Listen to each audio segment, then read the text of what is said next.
चला सुरुवात करूया सध्या चर्चेतल्या बातमीने, ज्यावरनं मोठी चर्चा होते. अर्थात हिंगोलीत झालेल्या जाहीर सभेमध्ये छगन भुजबळांनी मनोज जरांगे पाटलांवर जोरदार हल्लाबोल केला. सध्या राज्यात मराठा विरुद्ध ओबीसी असं वातावरण तयार होताना पाहायला मिळते आणि यावेळी 2 महिन्यात दिलेल्या कुणबी प्रमाणपत्रांना स्थगिती द्या, शिंदे समिती रद्द करा अशा मागण्या देत छगन भुजबळ यांनी ओबीसी मेळाव्यातून केल्या आहेत. आणि यावेळी त्यांनी गावबंदीच्या मुद्द्यावरूनही हल्लाबोल केला. दरम्यान भुजबळांच्या सभेनंतर जरांगे पाटलांनीही भुजबळांच्या टीकेला जोरदार प्रत्युत्तर दिलं आणि त्यामुळे पुन्हा एकदा भुजबळ आणि जरांगेंमध्ये आरोप प्रत्यारोपांच्या फैरी झडल्या.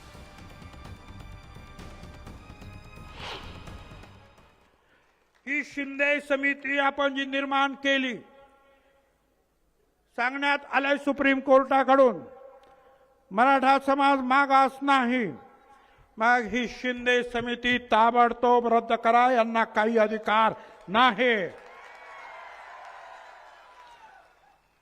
जिथे गेले तिथे अगोदर म्हणाले 5,000 सापडले, मग दुसऱ्या दिवशी म्हणतात 11,500 सापडले, नंतर म्हणतात 13,500, आता लाखो आणि 2 कोटी 3 कोटी कागद. हे सगळे गेल्या 2 महिन्यातील कुणबी प्रमाणपत्राला स्टे द्या.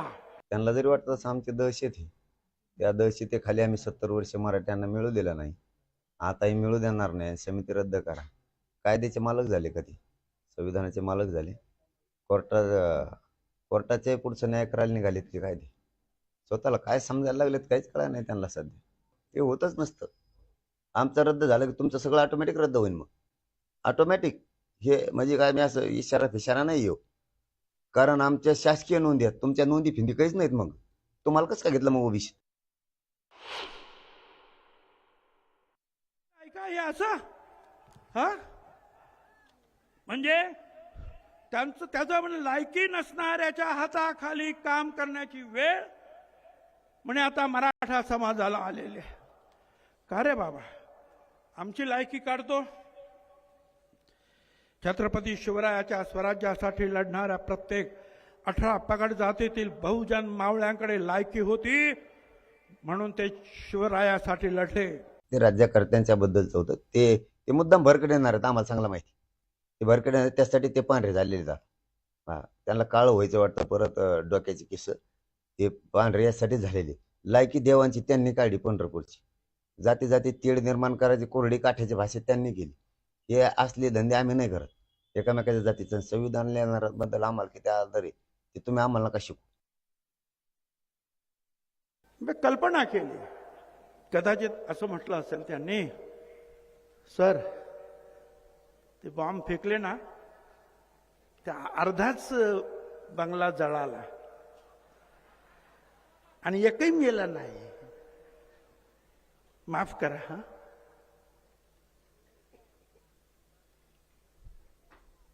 म्हणजे तुला सांगायचं काय, सगळं जळायला पाहिजे होतं आणि कोणी जायला पाहिजे होतं बाबा.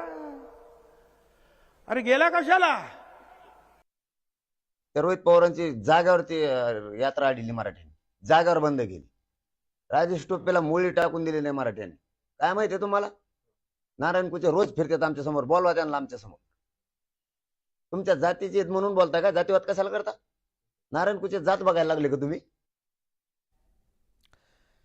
एल्गार सभेला जाणारे मंत्री छगन भुजबळ यांचा ताफा अडवण्याचा प्रयत्न करण्यात आला. त्यावेळी पोलिसांनी आंदोलकांची धरपकड केली आणि त्यामुळे ओबीसी नेत्यांनी संतप्त प्रतिक्रिया व्यक्त केली. तर सत्ताधाऱ्यांवरच आंदोलनाची वेळ का आली, असा सवाल खासदार सुप्रिया सुळे यांनी उपस्थित केलाय. पाहूयात हा रिपोर्ट.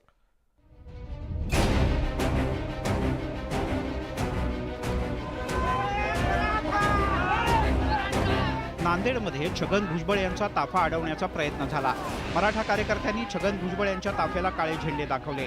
छगन भुजबळ हिंगोलीला ओबीसींच्या एल्गार सभेला जात असताना पिंपळगाव पाटीजवळ हा प्रकार घडला. तर आसना मार्गावर सुद्धा भुजबळ यांचा ताफा अडवण्याचा प्रयत्न करण्यात आला. मात्र आता असे प्रकार खपवून घेतले जाणार नाहीत असा इशारा ओबीसी नेत्यांनी दिलाय. अशा प्रकारचं कृत्य त्यांच्याकडून होईल आणि आज जर त्याच्यामध्ये ते यशस्वी झाले तर याच्यापेक्षा भरलं मोठं कृत्य या ओबीसी समाजाकडून केलं जाईल. आमचा त्यांच्या आरक्षणाला विरोध नाही, वारंवार आम्ही सांगतो की त्यांनी त्यांच्या आरक्षणाकरता संघर्ष करावा, सरकारसोबत संघर्ष करावा. पण आम्हाला जे आरक्षण मिळालेलं आहे संविधानानुसार त्याच्यातनं 0.01 सुद्धा आरक्षण आम्ही देऊ देणार नाही. ओबीसीतून आरक्षण देऊ देणार नाही. हिमायतनगरमध्ये छगन भुजबळ यांच्या फोटोला दुग्धाभिषेक करण्यात आला. तर मंत्री छगन भुजबळ यांच्या ताफ्याला अडवण्याचा प्रयत्न होत असेल तर हे कुणाचं अपयश आहे असा सवाल खासदार सुप्रिया सुळे यांनी उपस्थित केलाय. फेलियर ऑफ गृहमंत्री. गृहमंत्रालय काय करते? ताफा अडवला गेला, मग गृहमंत्री काय करते? की गृहमंत्र्याचे इंटेलिजन्स काय करते? यांनी आढावा घेतला पाहिजे. या सगळ्या महाराष्ट्रात जे अस्थिर झालेलं आहे, सातत्याने दगडफेक होत आहे, कुणावर बलात्कार होत आहे, काही गोष्टी होत आहेत, या सगळ्याचं इंटेलिजन्स फेलियर आहे आणि याला जबाबदार या राज्याचे गृहमंत्री आहेत. आरक्षणाच्या मुद्द्यावरून मराठा समाजानं आक्रमक भूमिका घेतली आहे. तर ओबीसी आरक्षणात इतर कुणालाही वाटा द्यायला ओबीसींनी स्पष्ट नकार दिलाय. त्यामुळे राज्यात दोन समाजात तणाव निर्माण झालाय. मंत्री छगन भुजबळ यांच्या ताफ्याला अडवण्याचा प्रयत्न हा दोन्ही समाजातल्या तणावाचाच एक भाग आहे. त्यामुळे आता दोन्ही बाजूंनी यावर विचार करून राज्यात सौहार्द निर्माण करण्याची गरज निर्माण झाली आहे. Bureau report, news 18 Lokmat. यानंतर एक महत्त्वाची बातमी अशी की कुणबी नोंदी शोधण्याची मोहीम सुरू आहे आणि सांगलीमध्ये बोगस नोंदी समोर आल्या. शोध मोहिमेदरम्यान बनावट नोंदी असल्याचं समोर आलेलं आहे, निदर्शनास आलेलं आहे आणि काही ठिकाणी खाडाखोड करण्यात आली. काही ठिकाणी मराठासमोर कुणबी असा विस्तार लिहिला आहे आणि काही ठिकाणी नव्याने कोरी पानं जोडून नव्या नावांचा समावेश करण्यात आला.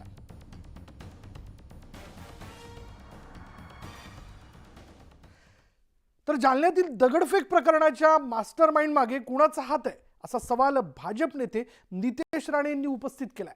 अंतरवाली सराटीतील दगडफेक करणारा मुख्य आरोपी ऋषिकेश बद्रेंनी शरद पवार, राजेश टोपेंची भेट घेतली. 1 सप्टेंबरला दगडफेक झाल्यानंतर 3 सप्टेंबरला शरद पवारांसोबत भेट झाली आणि त्यामुळे पोलिसांवर दगडफेक करण्याचा कट नेमका कुणी रचला?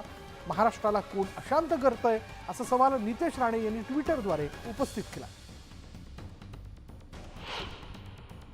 1 तारखेला जालन्यामध्ये अंतरवालीमध्ये झालेल्या दगडफेकचा मास्टर माइंड म्हणून ऋषिकेश बेदरे पाटीलला काल अटक केली गेली.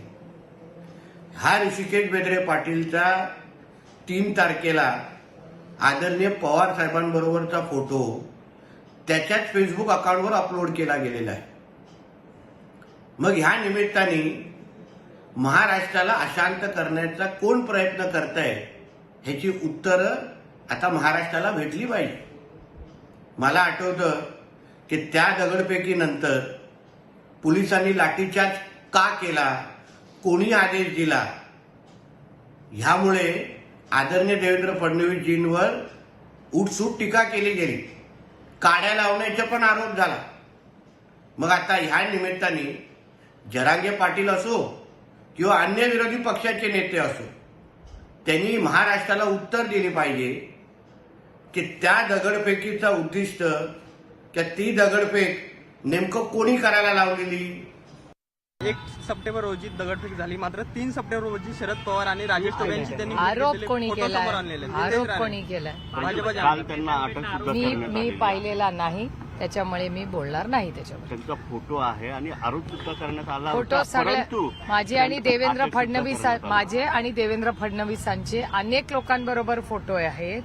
बाहेर पब्लिकमध्ये आम्ही जातो तेव्हा देवेंद्रजी आणि माझे अनेक लोकांबरोबर फोटो आहेत जे ना मी काढले आहेत ना देवेंद्रजींनी काढलेत आणि त्या लोकांवर केसेस आहेत. स्वतंत्र मराठा आरक्षणाच्या मागणीसाठी सुरू झालेलं मराठा आंदोलन आता ओबीसी आरक्षणापर्यंत येऊन ठेपलंय. मनोज जरांगेंनी आधी फक्त मराठवाड्यातील मराठ्यांसाठी कुणबी जात प्रमाणपत्रांची मागणी केली होती, पण आता सरसकट मराठ्यांच्या ओबीसी आरक्षणासाठी जरांगे आग्रही झालेत. जरांगेंच्या या बदलत्या भूमिकांमुळे प्रकाश आंबेडकरांनी त्यांना एक सल्ला दिलाय, ज्यानंतर आता आंबेडकरांना हा सल्ला आहे की टोला अशी चर्चा आता सुरू झाली आहे. सल्लागारांचे बिलकुल ऐकू नका, जरांगेंना प्रकाश आंबेडकरांचा सल्ला. जरांगेंच्या बदलत्या भूमिकांना टोला, मला सल्लागार नाही, जरांगेंचं प्रत्युत्तर. मराठ्यांच्या ओबीसी आरक्षणाच्या मागणीवरून महाराष्ट्रात राजकीय रणकंदन माजलंय. ओबीसी नेत्यांचा मराठा समाजाला सरसकट ओबीसी आरक्षण देण्यास विरोध होतोय आणि त्यावरून जरांगे समर्थक मराठा संघटनाविरुद्ध ओबीसी नेते असा राजकीय संघर्ष पाहायला मिळतोय.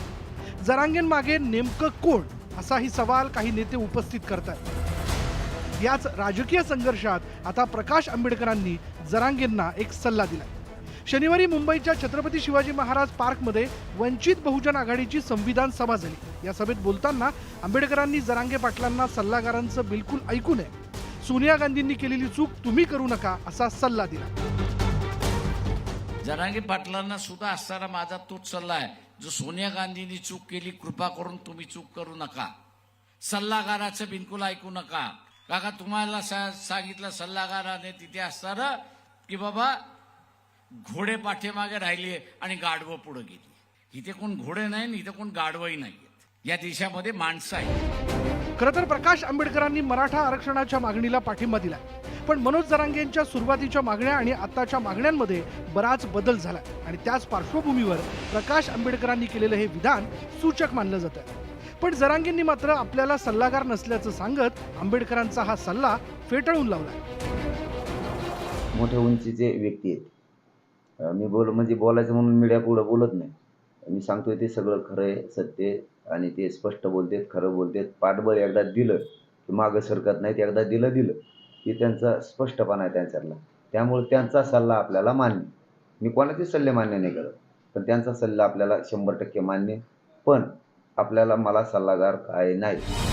आधी मराठवाड्यातील मराठा समाजाच्या कुणबी जात प्रमाणपत्रांसाठी लढणारे मनोज जरांगे आता सरसकट मराठ्यांना ओबीसी आरक्षणाची मागणी करतात। जरांगेंच्या याच मागणीला ओबीसींचा सर्वाधिक विरोध आहे। त्यातच आता प्रकाश आंबेडकरांसारखे पाठिंबा देणारे नेतेही आता जरांगेंनी सल्लागारांपासून दूर राहण्याचा सल्ला देऊ लागल्यानं जरांगेंच्या बदलत्या भूमिकांना हा चिमटा असल्याची चर्चा सुरू झाली आहे। त्यामुळे आता आंबेडकरांच्या या विधानानंतर मनोज जरांगे खरंच काही बदल करतात का?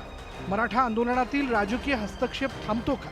हे येत्या काळातच स्पष्ट होणार आहे। Bureau report, news 18 Lokmat.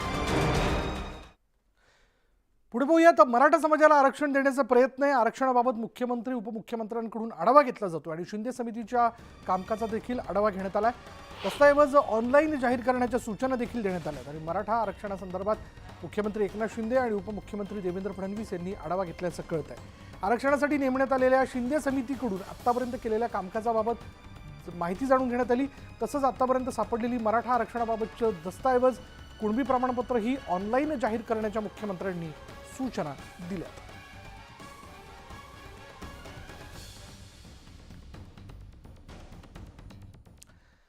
Lok Sabha निवडणुकीत महायुतीतील घटक पक्ष असलेले शिवसेना आणि अजित पवार गटाला प्रत्येकी किती जागा मिळणार असा प्रश्न निर्माण झाला आहे। कारण लोकसभा निवडणुकीत भाजप 26 मतदारसंघांमध्ये लढणार असल्याची माहिती उपमुख्यमंत्री देवेंद्र फडणवीस यांनी दिली। तर मग राहिलेल्या 22 मतदारसंघात दोन पक्ष किती जागांवर लढणार हा कळीचा प्रश्न ठरणार आहे।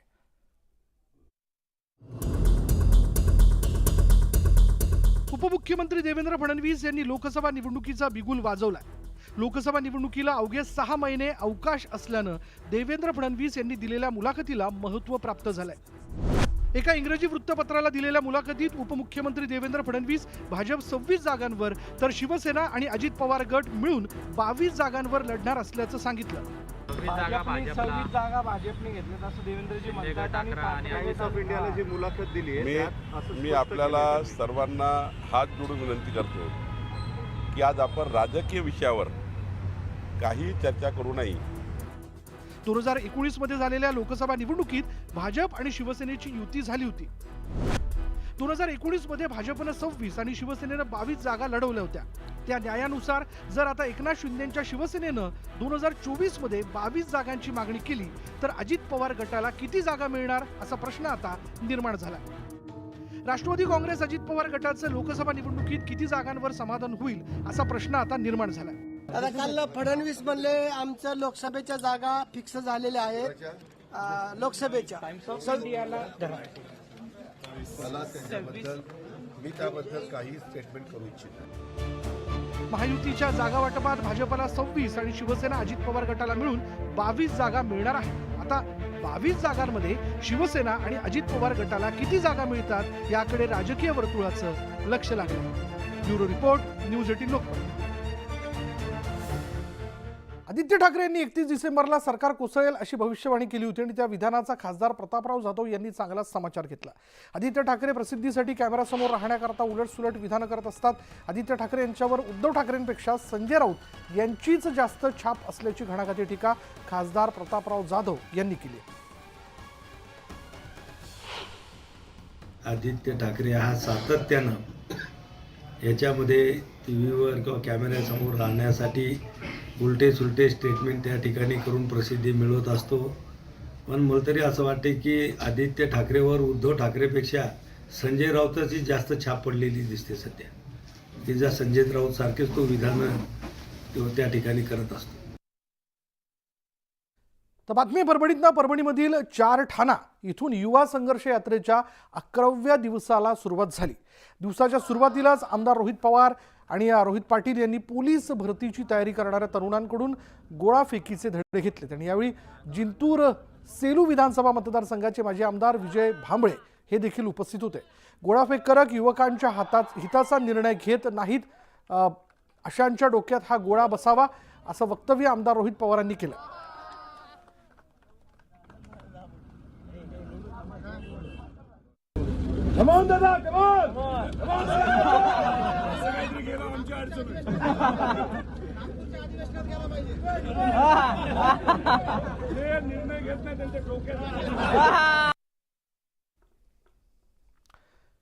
पुढे बघत अहमदनगर जिल्ह्यातील पारनेर तालुक्यातील निगोज इथं वादळी वाऱ्यासह गारांचा पाऊस पडला.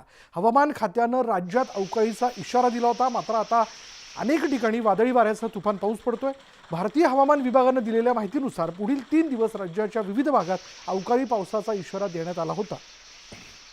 दिवसेंदिवस राज्यातील वातावरणात बदल होतानाचं चित्र आहे. कुठे थंडीचा कडाका तर कुठे ढगाळ वातावरण दिसून येत आहे. उत्तर महाराष्ट्रात मुसळधार पावसासह गारपिटीचा अंदाजही वर्तवण्यात आला. शेतकऱ्यांना गारपिटीपासून पिकांना वाचवण्यासाठी काळजी घेण्याचं आवाहन हवामान विभागानं केलं आहे.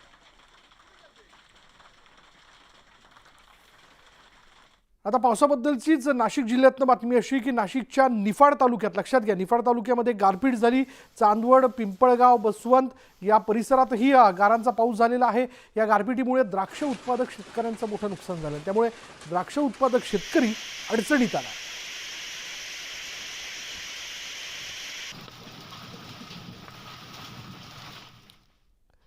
तर मनमाड, चांदवड, नांदगावसह नाशिक जिल्ह्यातील ग्रामीण भागात मेघगर्जनेसह पाऊस झाला. चांदवडच्या काही भागात गारपीट झाल्यानं शेतकऱ्यांची तारंबळ उडाली आहे.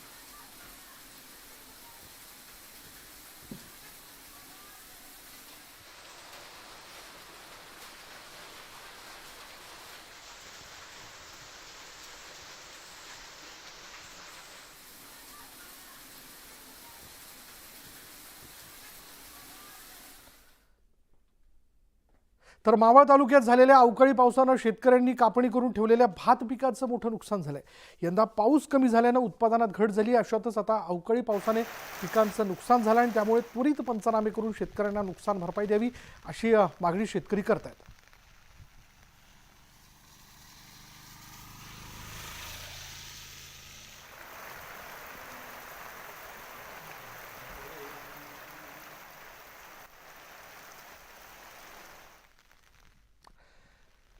धुळे जिल्ह्यात अवकाळी मुसळधार पावसाने हजेरी लावली. धुळे तालुक्यासह साक्री तालुक्यात पावसाने जोरदार हजेरी लावल्याचं आपण बघतोय. सकाळपासून जिल्ह्यात ढगाळ वातावरणामुळे पाऊस येण्याची शक्यता वर्तवण्यात येते. आणि दरम्यान दुपारच्या सुमारास ढगांचा गडगडाट आणि विजेच्या कडकडाटासह पावसाने हजेरी लावली आणि त्यामुळे चांगलीच तारंबळ उडाली.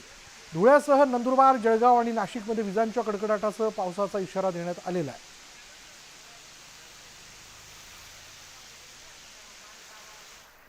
मुंबईच्या उपनगरात पावसाच्या सरी कोसळल्या. ढगांच्या गडगडाटासह अवकाळी पावसाने हजेरी लावली. मुंबई, ठाणे, पालघरसह रायगड आणि रत्नागिरीमध्ये हवामान विभागाकडून येलो अलर्ट जारी करण्यात आला. कल्याणमध्ये अवकाळी पावसाने हजेरी लावली. अचानक आलेल्या पावसाने नागरिकांची तारंबळ उडाली. पालघर जिल्ह्यात काही ठिकाणी तर पावसाची रिपरिप सुरू आहे. अवकाळी पावसाचा जिल्ह्यात सुरू असलेल्या गवत पावली खरेदी केंद्रांना मोठा फटका बसलाय. तर हवामान खात्याने 27 नोव्हेंबरपर्यंत पावसाचा अंदाज वर्तवला. बंगालच्या उपसागरात कमी दाबाचं क्षेत्र निर्माण झाल्यानं अवकाळी पाऊस सुरू झाल्यानं हवामान विभागाकडून सांगण्यात येतं.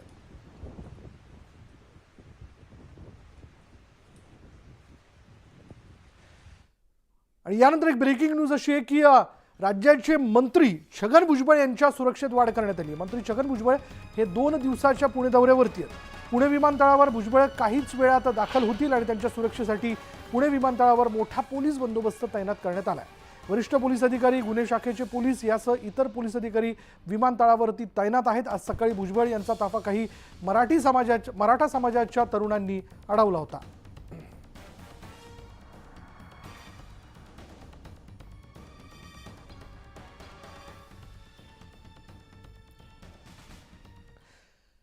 आणि यानंतर इथेच थांबणार आहोत. पहा फक्त न्यूज 18 लोकमत.